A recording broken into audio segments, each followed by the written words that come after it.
dreams and try to achieve them. So, as we build our Gawia Center of Excellence, if the issue is putting up the demonstration block and the other facilities that are required so that we can reinvent ourselves to be who we are and what we have been, so be it, and we shall support you with everything that we have. So I came today for those two reasons. First, to pass my greetings, also to honor the request of the alumni of this school. And in this school, even if you are from Makerere or from Nairobi University,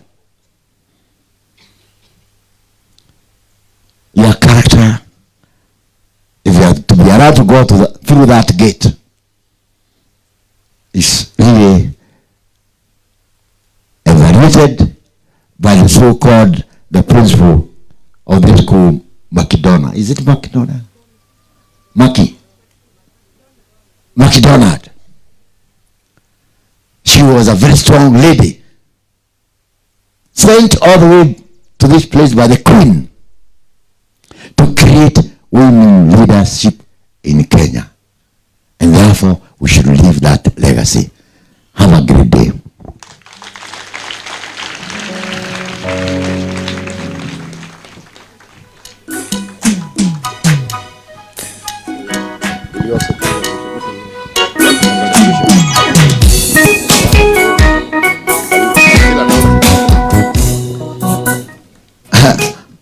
I'm being reminded of one omission, serious omission, that I have not said my contribution. I just came to country to present myself with the 200,000 shillings because I think that is good enough. So if the girls can send me with good greetings to Pioneer, is that so? Tell them they are good, handsome men. They are bright. They should come here one of these days. Thank you.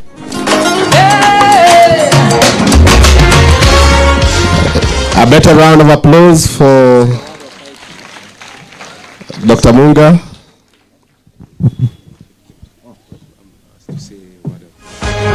The Lord is my shepherd, I shall not want.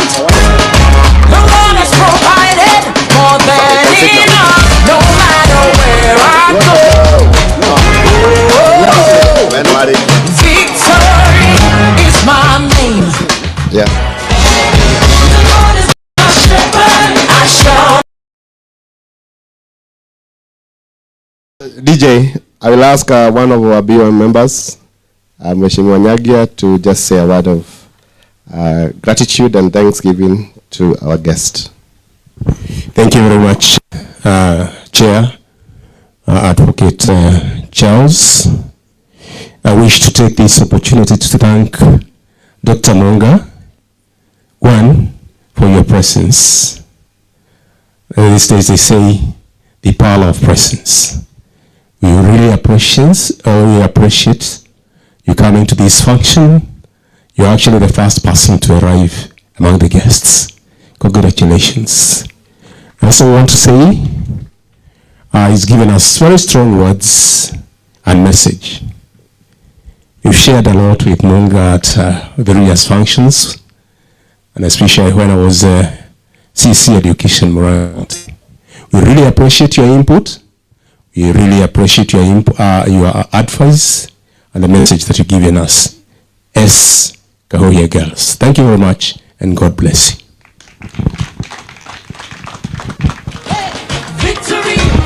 So, Madam Principal, we are fundraising now. Where is the treasurer? We need to collect checks. We are now on the money side of things.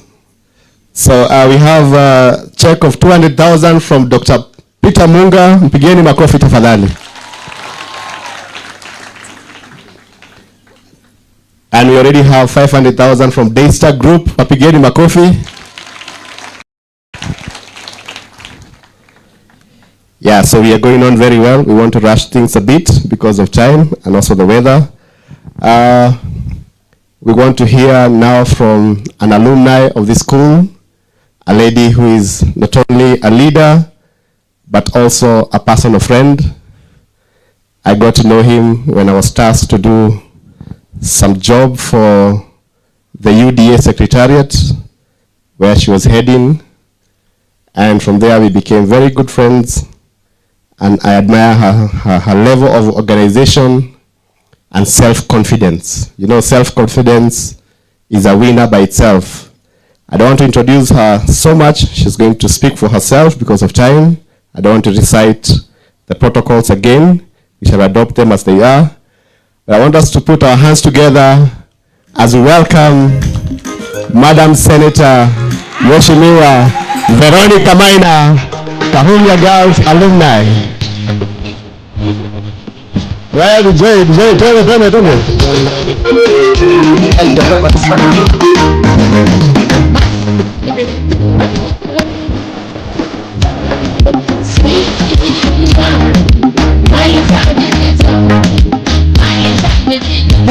Thank you.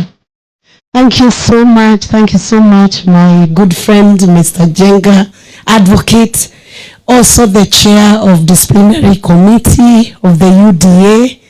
And at the very onset, allow me to first apologize because my voice is hoarse. I got a cold. I was wondering how I would speak in this event, but I had to encourage myself and take some tablets so that I can be with you. To the chief guest, Professor Laban, whom we deeply admire for what the journey you have walked from Moi University to your current assignment.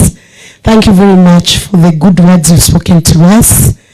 Dr. Monga, founder, Equity, who is like my father. I treasure and appreciate you. Thank you always for acknowledging what my dad did in your life.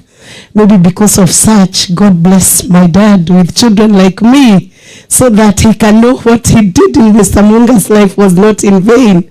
Though my dad did not go to school himself, he only went up to maybe class 2, but he's a man I deeply admire. He's worked so hard and made sure all his children have gone to school. Mrs. J here, Principal, Kahuya Girls, thank you so much. Our area MP, whom we love so much, Honorable Ndindi Nyoro. You have one of the best MPs. Can you clap for him? He is a lover of education, and he's done an incredible job in Kiharo constituency. You have seen the beautiful schools, and he also did a good job as the chair of the budget committee, the board chair, the chair of the Parents Association, the teachers, the parents, the non-teaching staffs, and students, all invited guests. Good afternoon. God is good all the time. I also want to acknowledge a few guests I came in with. Our MCA, nominated MCA, Susan Durango from Kirinyaga, mpigie makofi. She's holding a leadership position. I came in with Grace, Mumbi, Petra. I came in with Pastor Martin. I don't know where they are. I did not want to show up in my old school alone. I had to come and show I have a team and I work with a team. Wapigie makofi tena. I am so delighted that Mr. Jenga insisted I had to be there together with the Alumni Association. Waiverero advocate, who is my senior. We have a pecking order in the advocate's role. The one who gets admitted first becomes your senior. So she is my senior, and Mr. Jenga is my junior, happily so. So at least I have one junior in this venue. I am delighted to be, so delighted to be back to my school again. You look so beautiful, beautiful girls. Can you turn to your neighbor and affirm them and tell them how beautiful they look? Just the way we used to dress. You know, we came to this school and we wore the same uniform you were wearing. I was a student here from 1986 to 1989. I'm not a fossil, don't calculate my age. I wore the same uniform you say you were wearing, but it did not have this beautiful label for Kahuhia girls. So I can see an improvement in that uniform. At the time when I was using this uniform, I didn't like it actually in principle. I didn't like green. But today, green is my best color because I discovered the emerald green, the beautiful green you're wearing, was being used in the catwalks in New York. So I said, you mean green is good after all? And it's the color of nature. So it turned out to be one of the good colors, and I have enjoyed it together with the yellow.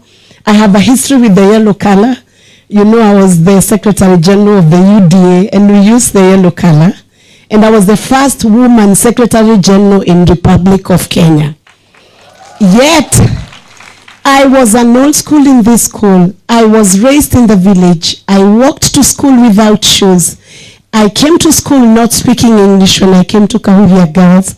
I could not express myself properly in English language. And I always make this joke with my friends that I am among the students in Kenya who are instructed on how to speak English using Kikuyu language. We used to be told, cat nenyau, dog newe leke. We used to be instructed English in Kikuyu language. And yet today, by the grace of God, I went on. I had the basic education from Kahuhia Girls in the high school, Kanyanyaini Primary School. I proceeded on to University of Nairobi by the grace of God and passed a Bachelor of Laws and proceeded on to University of London for my Master's in Law. And I have also done other qualifications from San Remo International Institute of Humanitarian Studies, Kenya School of Law, among other colleges and certifications that I have been given. So what started as just an invisible village girl, what I started as an invisible village girl turned me into somebody who could eventually speak the English in spite of the accent at international platforms and doing consultancies with the UN. So even before I became a senator, I was still doing my legal practice and able to consult with organizations like the UN. I only tell that story with a great humility so that you can know you can become what you would love to become in your life. Your dream can come true. And don't lose your dream, ladies. Girls, don't accept to lose your dream midway. Don't accept relationships that will distract you from losing your dream. You know, if you choose to have a relationship today with a boy, you get distracted, you get pregnant, your dream will be sabotaged. Can you turn to your neighbor and say, don't sabotage your dream? There will be a time when it will happen that it is us who will even be pushing you to get married. But before you are fully qualified here, you've gone to university or to a college, gotten your qualifications, don't try that business of babies too early in your life. You'll struggle too much. And women who have had that, some have gotten out of that quagmire, but with a lot of struggle. And some have fallen into very bad relationships, which have even taken them down to the grave. Don't accept that. Don't shortchange yourself. Work hard. Look at your dream. Own it. Work very hard for it. When you get discouraged, don't give up on your dream. Let everyone else around you give up on their dream, but don't be the one to give up on your dream. Whatever you can dream to become, you can actually become. At one point during my career, I was heading the Secretariat for Women in the Maritime Sector in East and Southern Africa. And I want to encourage you, girls who can do STEM subjects, take them up. Go into new fields like mining. Go into new fields like maritime courses. Be out in the sea. Be the one who is our captain, Elizabeth Marami, the first woman to steer a vessel from Republic of Kenya, now celebrated internationally for becoming a captain of a very huge vessel. Be that girl who takes up engineering, who takes up unusual professions which are male-dominated, so that when I come back here, we will be awarding very unique careers principle. We will be awarding girls who have ascended to high levels in science subjects. That's why I became very uncomfortable when it sounded as though mathematics was being removed from one of the basic compulsory subjects. I was not too good in mathematics, but I scored a B-. I could have done better if I had worked a little hard. But don't accept to leave the mathematics behind. Go for it, because there are fewer women in that category, and you will find yourself spearheading one of the biggest entities or research firms as you continue to study. I know Principal will call us for a motivation day, but let me say I am very inspired to see the young, beautiful girls being with joy and hope for a bright future in days to come. And because today we have recognized the good performance as one of the ways of encouraging you and telling you to keep going higher, I just want to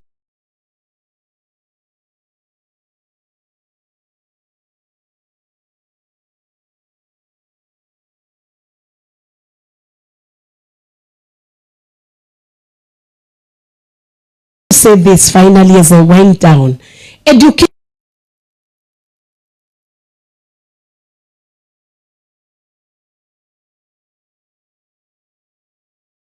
moves you from down there in the village and says you can now take your address in Paris.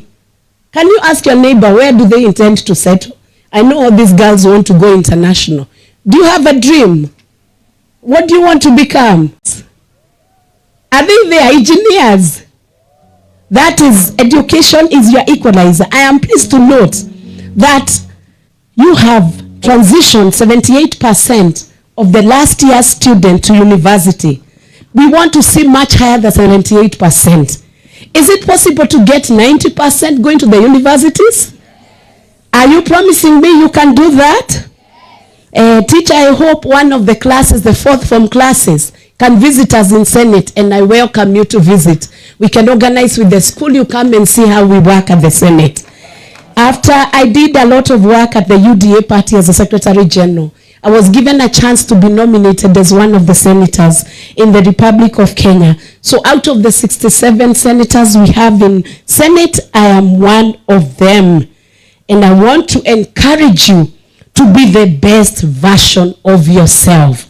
Please just tell your neighbor as I wind down, be the best version of yourself. Work hard and don't stop. Work until you achieve. Character is everything, just like Professor Nyoro told us. Character is everything. It will transcend your certificates. So don't give up on your character. Don't compromise it. Be your best, and God will bring out the best. You have a unique gifting that only you in the whole world can fulfill that. You don't have to copy paste your neighbor. You have a unique gifting. And like in a jigsaw puzzle, it is only you who can fit within that assignment. So I want to wish you the best and to tell you that you have my hand of fellowship and my hand of friendship in mentorship. And when the principal wants us to come back here with other professionals, she will tell us and we will come back. To the alumni, let's keep supporting the school. To the parents, you are the best gem we can ever have for today. Without your support, these girls will not make it. Can we clap for our parents as I wind down? And now, as I encourage you to name your dream, to own your dream, and to work on your dream, and not to give up on your dream. I spoke to my friends and told them I was coming for a fundraiser here today. And one of the friends that I spoke to, was the deputy president, whom we are also working together with in government. And he sent me with 500,000 Kenya shillings. Are you happy with that? Do you want him to come and visit here? Do you want the president to visit Kahuya girls? Can I ask him that you've invited him? Okay, very well. So, and my contribution will be 300,000 Kenyan shillings. And for the girls, when I was a young girl and I was here, we used to have Uncle Ken Matiba, the memories of whom I still cherish and treasure as one of the great leaders who came from this constituency and from our region. And I remember one day he came and he bought us a cow for lunch. Can you imagine that? We were excited. We've never forgotten. When we came out of school on Ndindi, we followed Ken Matiba, Honorable Ken Matiba in Diani to visit him, to appreciate him as our big uncle. And because he's not here with us, and we are the leaders whom God has positioned here to serve, I want to give the principal 200,000 shillings for lunch for the girls. God bless you and I love you. Thank you so much.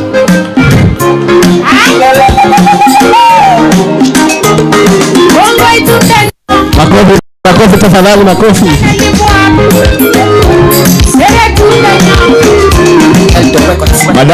Madam Principal, pesa iko hapa tafadhali, give me the basket.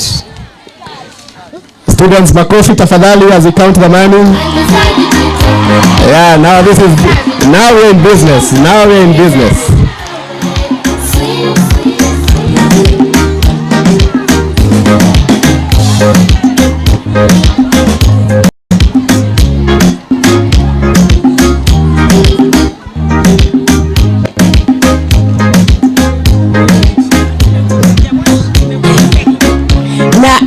Our MCA, can you just give your name to this student? She has added us 10,000 shillings. Senator, wazazi na wanafunzi kwa jumla, hamjamboni? Jensi hai. Jensi hai. Kwa majina naitwa Mheshimiwa Susan. Na mimi nilichoose kutembea na Vero kwa sababu niliangalia kitu moja Murang'A, nikaona ai Ndindi kila saa Ndindi amefanya, nikasema nitatafuta mwenye tutakuwa tunatembea na nani na yeye. Nikaangalia nikaona Veronica Senator na yeye na Ndindi ni kama wanafanya nini, si tutembea na yeye. Mimi ni nominated MCA Kirinyaga County, na si mnajua governor ni miji. Governor nani kama nyinyi? Na Mheshimiwa Ndindi Nyoro, asante sana, leo niko kwako. Na ninakupenda sana kwa kazi nzuri unafanya. Na wacha nimwambie kitu moja, Mheshimiwa Ndindi Nyoro, si ati Murang'A peke yake ndio inakutegemea. Sisi kama wa Kenya tunakutegemea. Haya, asante sana. Then niko na Grace hii ni your lunch. Grace, you have your contribution. Grace Mugambi, my friend, 10,000. Na niko na ofisi ya Pasamati na metumwa na rafiki yetu anaitwa Gebenji Mwangi. Bwana asifiwe. Hallelujah. Naitwa Pastor Martin, working with Alliance Religious. Tunafanyanga mentorship programs in all over East Africa, na amenituma leo na 50,000. Thank you. God bless you. Thank you. 50,000. Ofisi ya Senator Veronica Maina wameleta 10,000. Hao ni wale tunafanya kazi nao, na nimepewa 20,000 iko kwa M-Pesa, nitaituma from my friend Christine Kamami, advocate, one of the best advocates in matters of merging and demerging companies, money markets. She sent me 20,000. Thank you.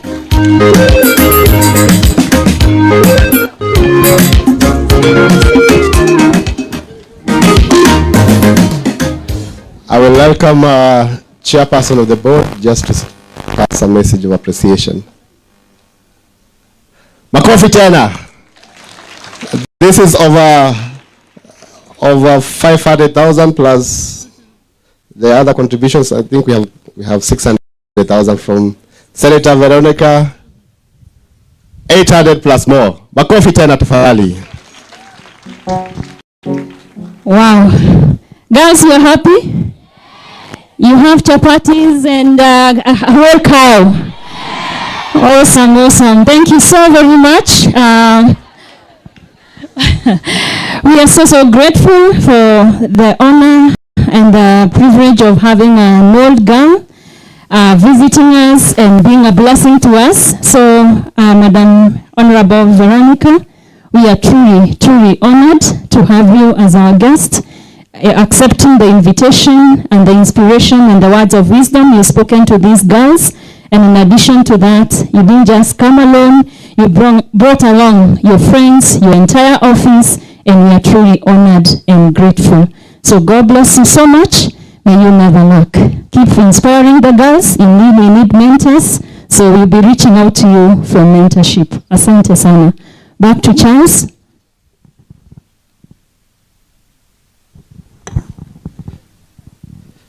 So thank you so much, Madam Senator. Thank you for the lunch. So that is for lunch. Yes, ya kujenga, si ndio? Is it? Wasijaribu kutumia hiyo kujenga, si ndio? Lunch kwela ama siku gani?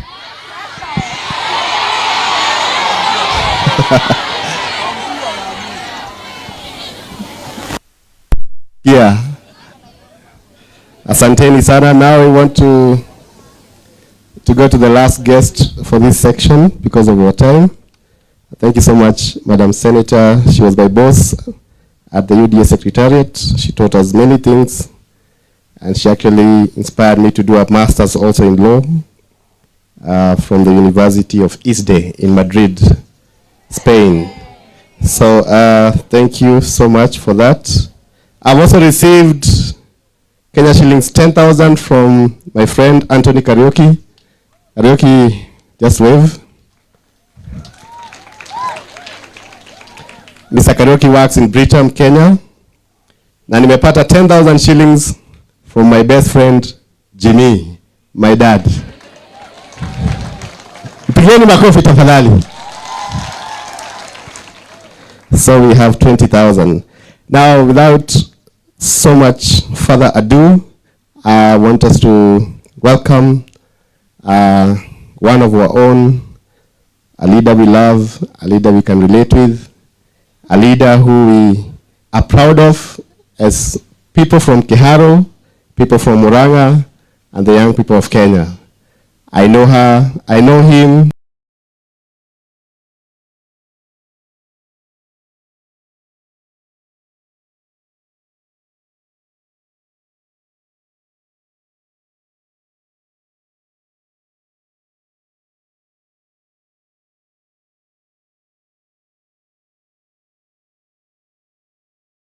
As a friend and as a client.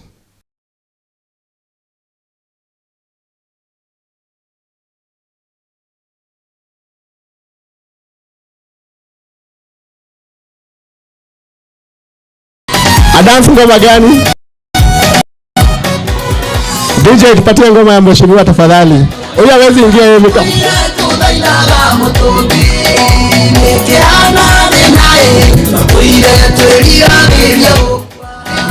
Thank you very much. Tukae chini, nitamshida tu kudance kwa hivyo. Wacha nisimuaibishe.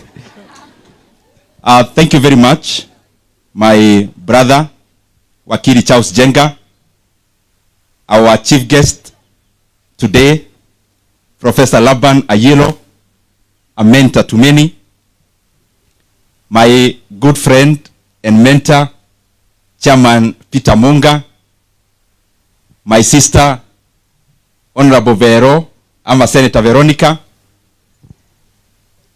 our principal, also my very good friend, Madam Jehia, our Reverend wa hii kanisa yetu ya Kahuhia ACK, Reverend Francis Wawero, our BOM Chair, Dr. Joyce, our PA Chair, Dr. Gonye, all the other guests who are here, including the entire BOM of Kahuhia Girls, wazazi ambao wamefika hapa shule ya Kahuhia, na hawa wadosi wa kesho ambao ni wanafunzi wa Kahuhia Girls National School.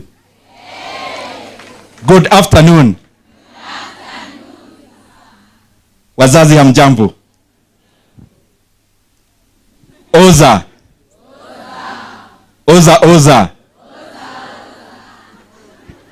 Siarini mwakigwa siana sianyu.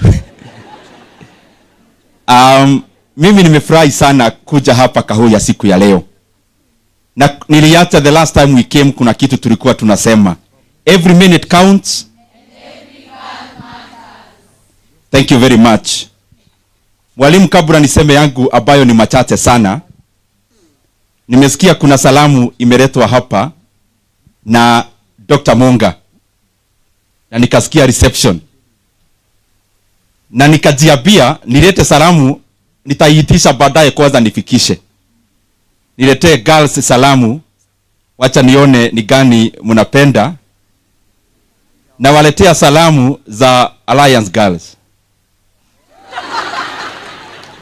Haya, very well. Na waletea salamu za Murang'A High School. Na waletea salamu ya Mugoiri Girls. Na waletea salamu ya Jiris Boys.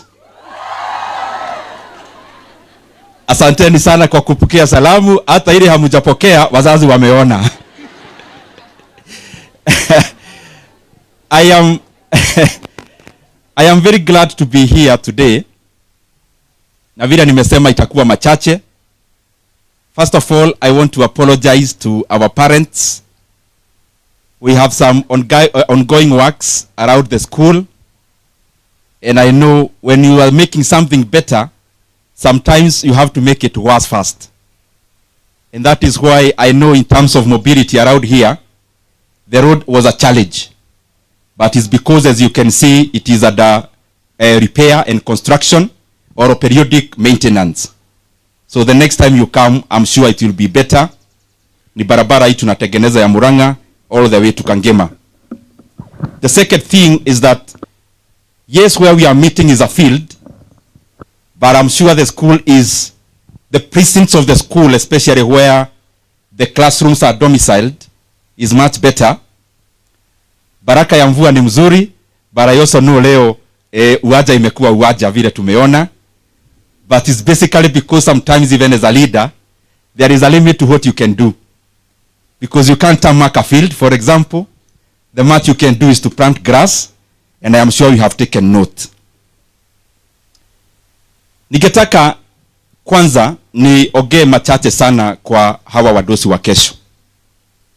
I was here last time we had such an event, and there are just a few things on top of the insightful talk we had from Prof and Chairman and Vero. I just want to add just a few.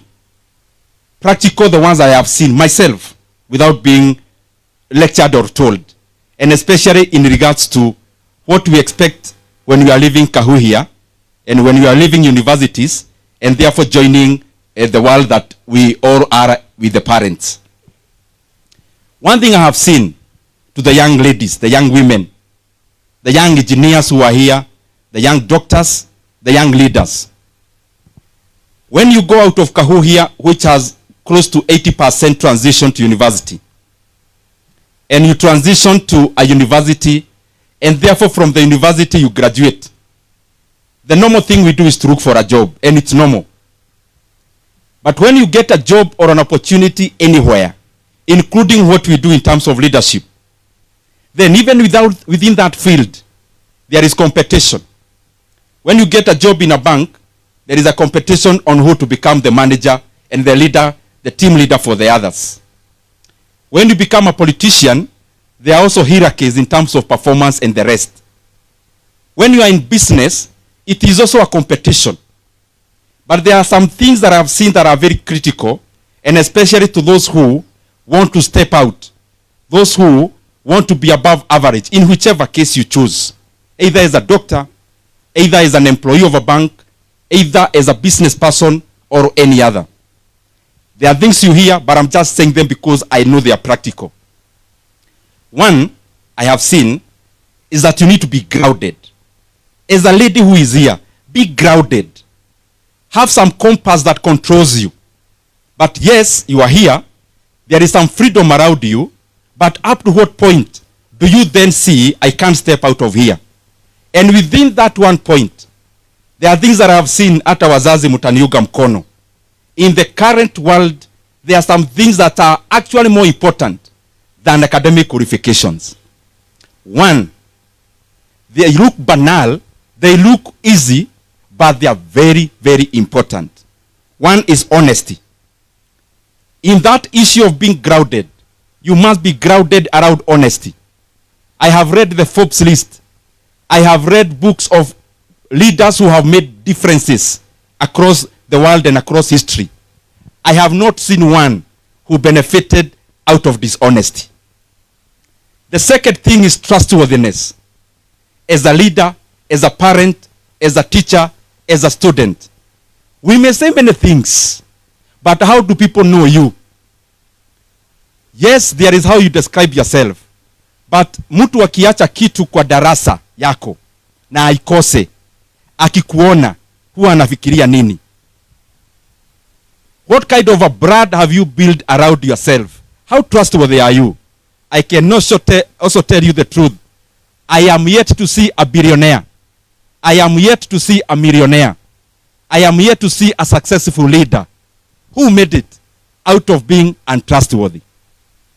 I have also not seen a bank promoting anyone to become a team leader who has a trait that is contrary to that. There is something else that I want you to always have. Within that one point, responsibility. These things, they look banal, as I said, but they are very critical. When you are late, for example, you work in a bank, there is a branch manager there, you work in a hospital, you already became a doctor from Kahuhia, you are already a lawyer working in a big law firm.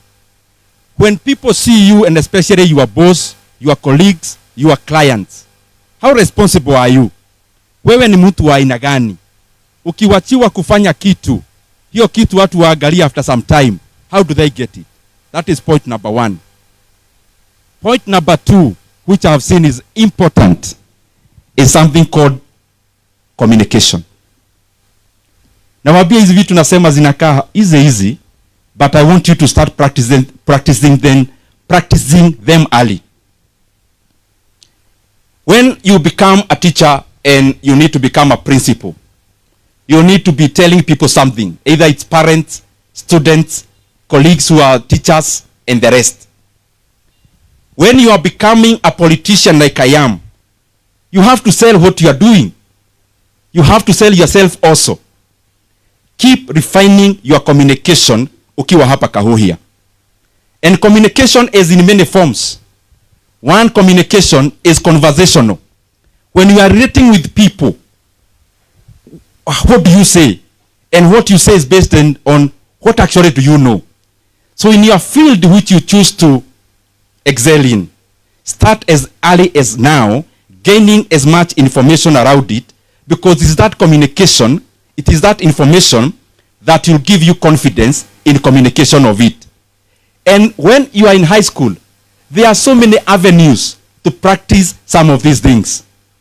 If you already don't have a debate club, start one. Tell Mrs. J here, tunataka kuanza debate club, because it's a good field where you can hone your communication skills. They are very useful.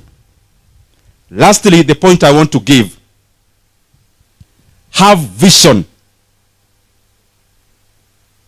and be strategic. Have vision.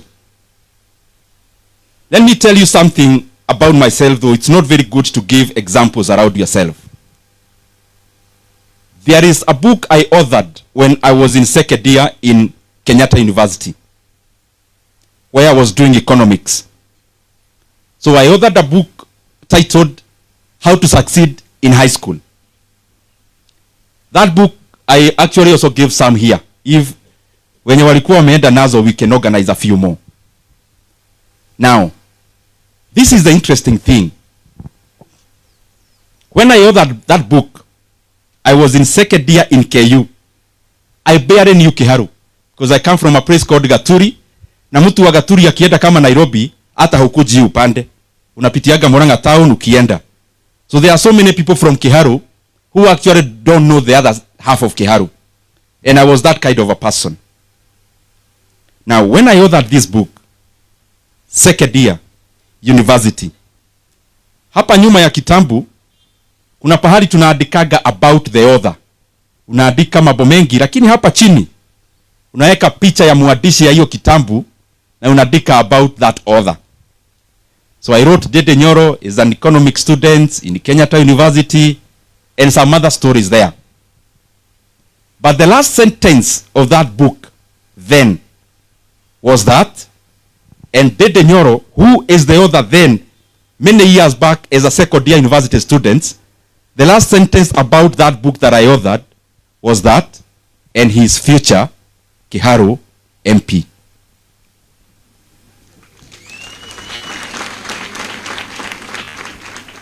Now, who am I now standing before you? MP for where? Current or future? So, as early as now when you're in Kahuhia, something that was said by Professor Laban, start already behaving like that doctor you want to become. Usigoje uanze kubehave kama doctor hiyo wakati. As early as now, start carrying yourself around like the professor you want to become very few years after when you leave Kahuhia. And that vision you have about yourself, iandike pahali, so that you can see it many times and often, so that it reminds you that you are not the current you. You are the future that. Na wazazi nikimaliza, and I'm saying I'm being practical. One thing that I'll challenge you parents to be doing. Yes, there is the issue about talking to your child and the rest. But I challenge you, do not give up praying for your children.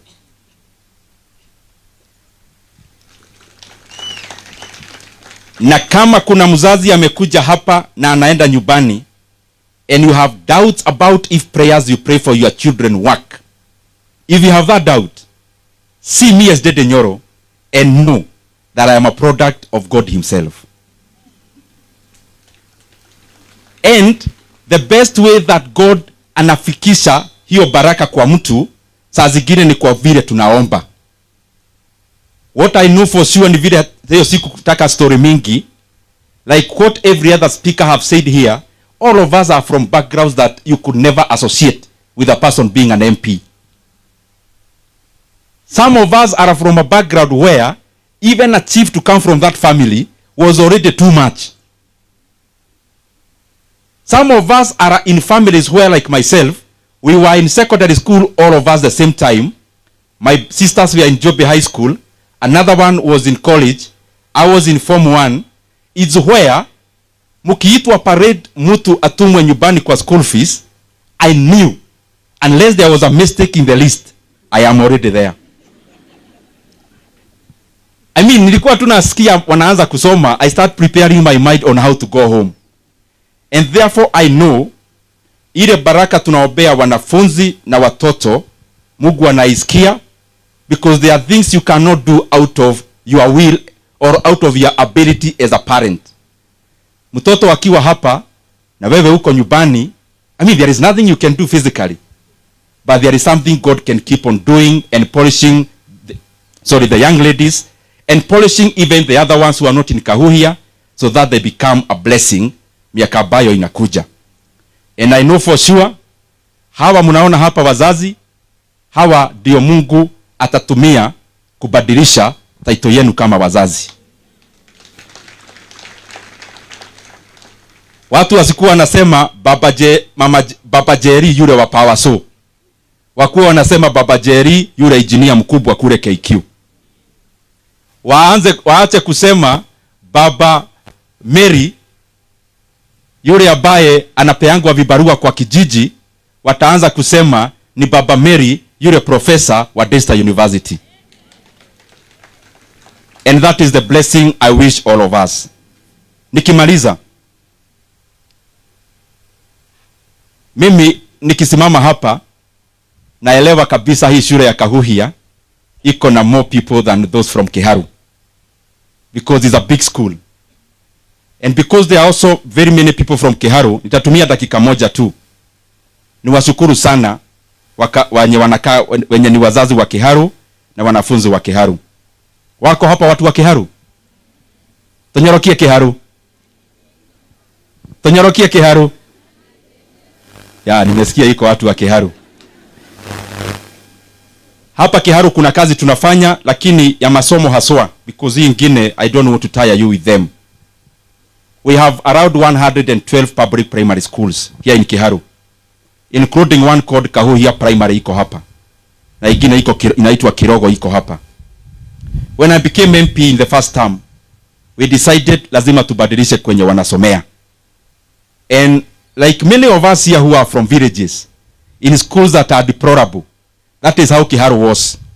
But out of all our 112 public primary schools, all of them as a representation of what you have done, tumefanya kazi ya kujenga na kurenovate, and all of them are tiled. All our public primary schools, watoto wanakanyaga tiles. Tumeanza pia maneno ya kabro. Ukiangalia kama shule iko hapa ya Kahuhia Primary iko na kabro, Kirogo iko na kabro. We have been able to kabro and landscape around maybe 30 something of them. Hata vile nimechelewa, I was commissioning one of them hapa chini, inaitwa Kiagage. A school that looks like a school where a child of any leader goes. Na kama mungetaka kuona ukipita hapa chini ukiteremka, utaona shule kama hiyo inaitwa St. Joseph Kiagage. It is actually a public school, and we do it on purpose. The other thing, we have a program called Kiharu Masomo Bora. We target day schools. And I want to apologize, maybe that is the reason why we are not able to invest a lot of our resources of CDF in Kahuhia girls. Because we also have to look at the society at large. Lakini kwa hizo shule zote zetu za secondary schools, which are around 60 something, over 10,000 learners, all our day schools in Kiharu, the only school fees they pay per term is only 1,000 shillings. 1,000 only. Na kwa hiyo pesa wanakula shule, na pia the last Friday of the month kama leo wanakulaga chapati, all the schools. Msianze kuitisha chapati nyinyi watu. na on top of that, we are building laboratories, we are building halls, we are building libraries, we are building computer labs, we are modernizing our day schools so that even that child whose parents has no opportunity to be where we are in Kahuhia, they can also get a smaller Kahuhia in every village in Kiharu. And that is why, as my last point, vile Veronica amesema, where the world is going, the opportunities of the current world are opportunities around STEM, science, technology, engineering, and mathematics. And we must encourage our country not to be left behind when it comes to dispensations of the world. And that is why I want to encourage even the ministry and all the leaders that let us take STEM very seriously. Because we cannot be isolated as a country. Currently, the talk of the world, yes, I respect arts. I have also done arts in university, but we have to be alive at the current situation of the globe and the world and where opportunities are. And therefore, mathematics must continue to be a very primary subject in our learning institutions. Sciences must continue to be a very important segment of our curriculum, because that is where the modern world is heading. That is where the modern world and the opportunities of the modern world are. Na hayo mengi, mimi nawatakia baraka ya Mwenyezi Mungu. Mukienda nyumbani katika holiday ya Easter, I wish you God's blessings, and may every good thing that you desire come true in your life. Asanteni sana. May God bless you.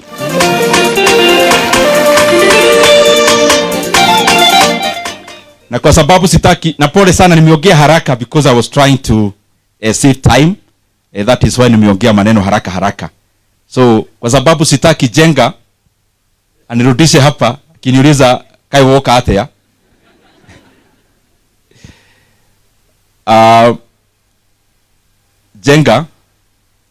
Jenga ni rafiki yangu, ni kama my brother, na nimefurahi sana kuona mzee who is also your friend. So there are many things we've been doing in this school, lakini kwa sababu leo tumekuja na hafla pia ya kutafuta pesa, let me not promise what we may do later in future about CDF and the rest. Nipeane ile kidogo niko nayo, iendelee na hiyo kazi, na nimeona tulikuwa pia in the same spirit that even when we come here, girls have to smile. And I know you are going home today.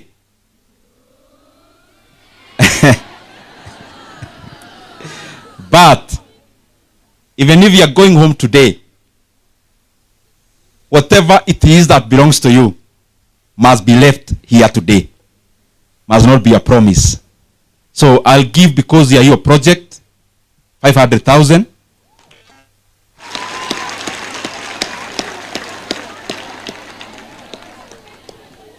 Na kwa ile project ingine ya the young ladies, mwalimu sasa hiyo siku, not just the young ladies, let them be even the teachers together as a community, because Kahuya Girls is a family. So ile siku mtafugua mkiona ni lini, because practically may be impossible to do it today. Mkuwe na special meal, kama haitaisha mfanye special meal ingine.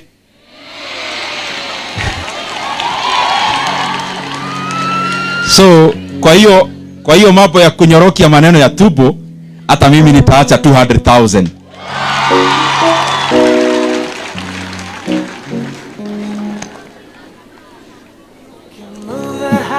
Nimepea jenga hiyo ya mjengo, sitaki ashike hii. Kuja president wa hii shule ushike, kupokea afadhali utapea mwalimu baadaye. President, tafadhali harakisha. Ama mwenye ako karibu asikirie president. Any prefect who is around here. Yeah.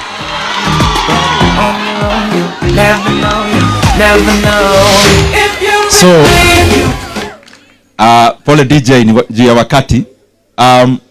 Nimempea symbolically kwa sababu hii shule iko na kabro, iko sawa. Kwa hivyo hiyo pesa sio ya kuweka kabro. Hii shule iko na gate, hata inakaa ya college. So hiyo pesa sio ya kujenga gate. Hii shule iko na madarasa ya kutosha. Kwa hivyo hiyo pesa sio ya kujenga darasa. Hii shule iko na vitabu, hata mumesoma zote, iko library. Kwa hivyo hiyo pesa sio ya kununua vitabu. Hiyo pesa yote iishie kwa tubo ya hawa wadosi. Asanteni sana na Mungu awabariki. A round of applause for Mheshimiwa Nyoro. Pesa lunch umepatiana. Anyway, it's in safe hands. Asante sana. Daktari Gonya will give a Thanksgiving for Mheshimiwa. Thank you very much. Good afternoon one more time. Thank you. I just started here for a minute to appreciate the gesture shown by our area MP, Mheshimiwa Ndindi Nyoro. We love you so much. Somebody said that because of what we are doing, that's why everybody is talking about Kiharu.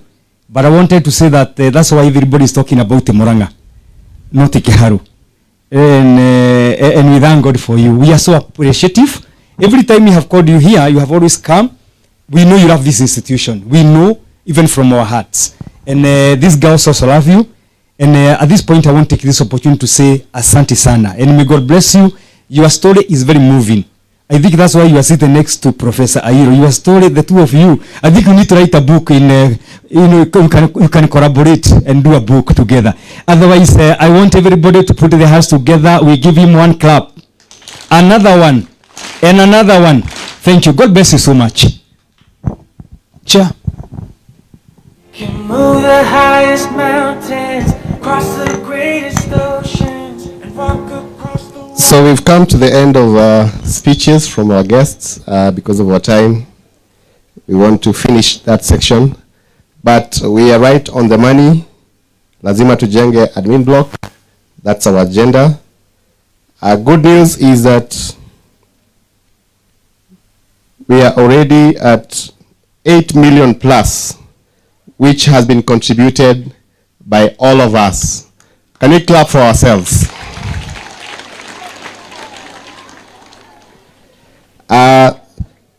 When our chairperson of the board was giving her speech, she gave a rundown of how each category has given. We don't want to repeat that because of our time, but everybody has done exceedingly well. I was very moved, especially by the non-teaching staff. Walisema 1 month salary, a whole month salary, that's due ya mwezi walikaa aje. But it all went towards the project. Can we appreciate them in a special way? Thank you, our non-teaching staff and everybody else who has contributed. But now, we want to open the floor for every other guest who has come.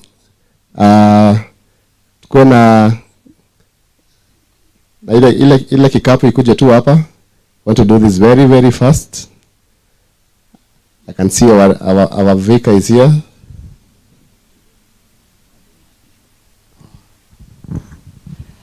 Thank you, Chair. Once again, praise the Lord.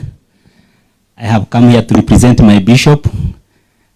We were expecting him to come, but due to unavoidable circumstances, he is not able to be with us. I have just come to pass his apology and to give her contribution on promissory note of 50,000.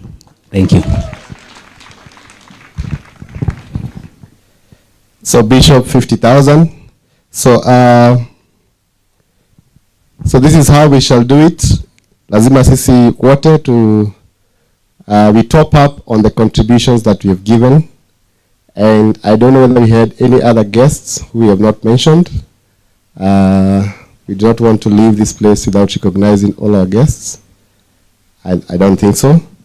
So we shall all stand up. Let's all stand up. We've been sitting for a long time.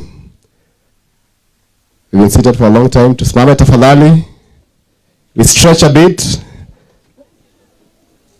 Please stretch a bit. Okay. So we're going to start from our parents. I know you've given through your in the manner that you've been giving.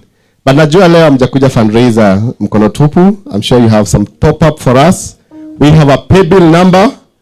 I don't know where the Paybill number is.